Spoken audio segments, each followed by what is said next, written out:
On the 10th of September 2020, I was driving in Pakistan from Lahore to Gujranwala with my 2 children in my car. My car broke down on the highway when it ran out of fuel, and I called the police for help.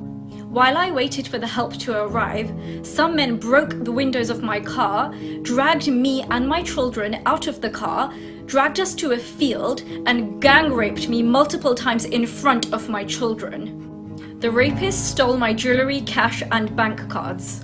The lead police investigator, Umar Sheikh, blamed me for my gang rape because apparently I should not have been traveling alone without a male figure. Except this isn't my story, but the story of another Pakistani woman and multiple countless Pakistani women who experience extreme sexual violence, are blamed for it, and are forced into silence while society continues to turn a blind eye to everything that's going on.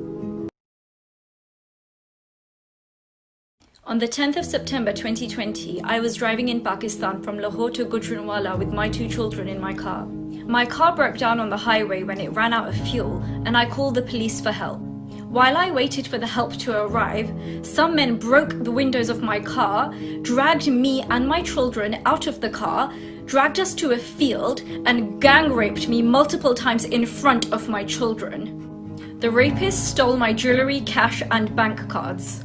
The lead police investigator, Umar Sheikh, blamed me for my gang rape because apparently I should not have been traveling alone without a male figure. Except this isn't my story, but the story of another Pakistani woman and multiple countless Pakistani women who experience extreme sexual violence, are blamed for it, and are forced into silence while society continues to turn a blind eye to everything that's going on.